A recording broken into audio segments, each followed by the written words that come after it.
strike. Um, is this about regime change? Well, there's no doubt that this is about regime change. The Israeli preemptive attack, the Pearl Harbor event, recognized that Israel would not be able to eliminate Iran's nuclear program. The Israelis admitted this up front. We can't do it without American help. So why did they attack unilaterally?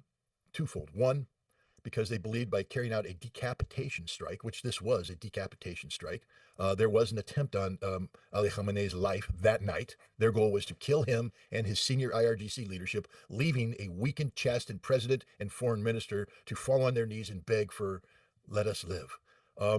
Then they did the shock and awe where they blew up facilities without really blowing them up, just a lot of smoke and flame, etc. They had the Mossad fly drones around and do things. And they thought that the whole combined effect would put Iran into a state of shock and they would capitulate. And you saw that with the pathos of Netanyahu's follow-on plea. Do nothing. Let us finish the destruction of your nuclear facilities and we will learn to live in peace. That was literally what the Israelis said. The Iranians said something different, like stick it in your ear and here's some missiles to say good morning. And they've been saying good morning with missiles ever since. So regime change fails. So now Israel has to go into the next phase of this operation, which is to lure America into this conflict. And here they've been very successful. The proof is in the pudding. I will just say something though. This is Iran's fault. I know this is an unpopular thing to say, and people are like, "How dare you?" But as you pointed out, the JCPOA capped Iran's program at 3.75%. Why? Because that's what made sense for a nuclear enrichment program. Now, once the JCPOA was walked away from, Iran expanded it to 20%. Why? Because Iran needed fuel for their Tehran research reactor. Legitimate. Then Iran began to enrich at 60%. Not legitimate. Not illegal, but not legitimate. When people say, when you have Burns and company say, Iran doesn't have a nuclear weapons program, that is a fallacy. Because what Iran did starting last year was to create a nuclear threshold capability. And this is not deniable. People can say, no, they didn't. The Iranians admit they did. The Iranians said, yes, we did this to have leverage. I said, no, that's stupid. That's waving a red flag in front of Israel and the United States. And then when the bull charges, you get upset. So this is Iran's fault, 100% Iran's fault. Had they not created this threshold capability, then Netanyahu, Trump, and everybody else couldn't come up with, they're on the cusp of a nuclear weapon. Because as I wrote in your publication last October, Joe, Iran was a nuclear power at that time. No truer words have ever been written by anybody who's been published in your paper. Because Iran had at that time become a nuclear power. All they needed was the decision. And the Iranians said, we can flip that decision in a moment. In a moment. If you do that, you are a nuclear power. Now, to the credit of Iran, earlier this year, they walked away from that. In fact, if you listen to Ali Shamkhani before he was murdered by the Israelis, one of the lead Iranian negotiators, he said, we're ready to sign a treaty, not a fatwa, because nobody can trust the fatwa anymore. I don't trust the fatwa. Why don't I trust the fatwa? Because the Iranians said we can flip it in a moment. So the fatwa is meaningless. It's non-binding. The Iranians can do away with it instantaneously. That's why they were stupid to do what they did. But now they got common sense. They talked to the Russians. They said, we're ready for a binding treaty.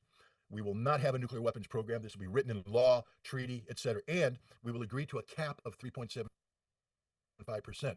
And we'll agree to American inspectors. And we will agree to many other things. So the Iranians were engaged in negotiations to undo the great mistake they made. And we should have let these negotiations finish. But we instead allowed Israel to initiate attack premised on something that was demonstrably false. No matter what justification Israel might have had to call Iran a threshold state, the fact that Iran was engaged in negotiations at the time of the strike means Iran wasn't a threshold state anymore. And that's the fallacy of the whole thing. We didn't destroy anything. We dropped 2 bombs on a facility already destroyed in Natanz. We fired 30 cruise missiles into the Isfahan complex. The U.S. government is already saying the warheads of the cruise missiles weren't sufficient to do the damage we were hoping to achieve in Isfahan. So that's a restrike. And if you're doing the whole battle damage thing, that means we got to bomb that again. And then there's Fordo, which apparently we didn't do a damn thing to. So that's a restrike too. With what?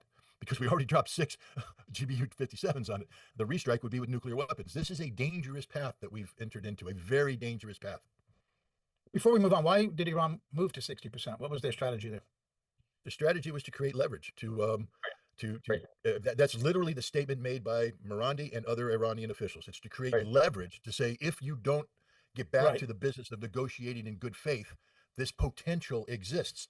But the problem is, all that did is give people an excuse to bomb. And the proof is what happened last night. This was going to happen no matter what with an Iranian threshold capability. Iran had no choice but to walk away from it. Yeah, Scott, Scott, were the Iranians within their rights to enrich higher than 3.75? Was it okay for them to do that? Seems to me it was. Tell me why it wasn't. Because there's no legitimacy attached to the 60% uranium. Is it illegal? And the Iranians then linked. Excuse me. Is it- The Iranians what- then linked the 60% uranium. And let me finish, Ray. The Iranians then linked the 60% uranium to a threshold nuclear weapons capability. That is illegal. So when you do something, you can say, I have the legal right to do it, but then you say the reason why I'm doing it is to break the law, then that act becomes a facilitator of a crime. The Iranians were wrong. There is no justification at all for what the Iranians did, and they are to blame for this. I'm not going to give them a free pass. They created the conditions under which the United States and Israel were able to manufacture a case for war. And there's no way Congress can intervene. You're not justifying what happened last night because they went. Oh, hell no, I condemn it. I condemned it when I wrote for you. I condemned it ever since. But I'm not going to give the Iranians a free pass. They created the conditions under which this manufactured case could be conceived as being legitimate.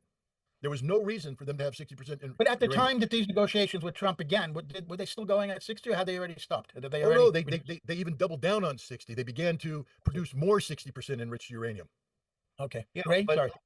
Yeah, let me just back up a little bit here. Miranda and others have said that this was to create some leverage. My God, who can fault them for trying to get some leverage against the U.S.? But Tulsi Gabbard and others have said that the U.S. is not, that Iran is not working on a nuclear weapon, would find out about it very quickly. I don't know what your estimate, Scott, is, but what I've heard is it would take a year, maybe 3 years to get a nuclear weapon. Isn't that what it's all about? The enrichment thing is a diversion here, whether they're within their rights or not. Yeah, they attacked the enrichment facilities. Why didn't they attack the nuclear weapons manufacturing facilities? Because there aren't any. Doesn't that matter? No, Ray, but there are, and the Israelis did attack them. I mean, let's just walk. Let me walk you through the Iranian bomb, because I know this like the back of my hand. All right, you have 60% enriched uranium. Now, normally when we did the JCPOA, some of the time factors we associated with the inefficient IR1 centrifuges, very inefficient, long lead, a lot of waste.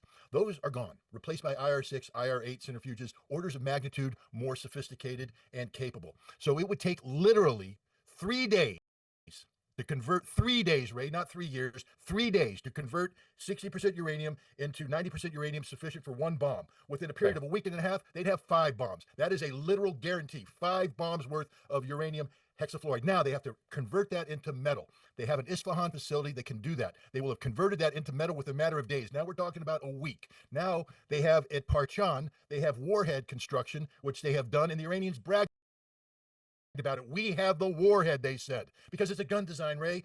It's a gun design, and you know that is the simplest design in the world. There's no sophistication in the gun design. You wrap it in a delivery package. They already have the ceramic warheads that can withstand the heat. They already have missiles tested to that payload. Ray, this is something that a missile. When we learn about it, when we look at doing Burns said last October that the moment we start working on it, we will know that very diverse. He's the CIA. He's trying to cover his conscience here by warning the American people. Look, we're on nuclear, and that's because they're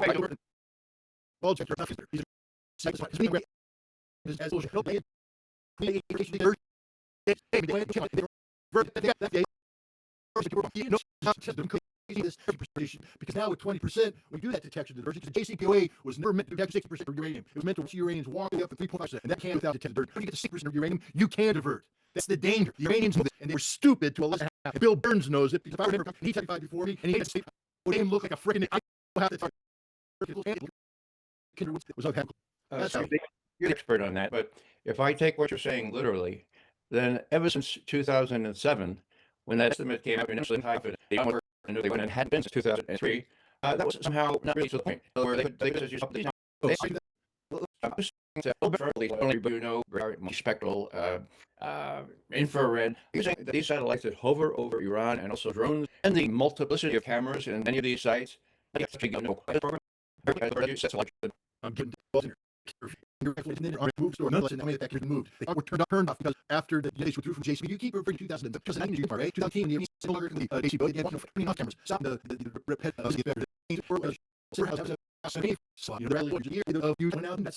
fire equipped with M16 rifles. All right, suddenly the rate of fire goes up tremendously. You can't use 2000 calculate, but what two things she did Purdue it's Interesting how- the easiest. We didn't test the tested. It's very Now, right. So the takeaway is, oh, damn, you have this highly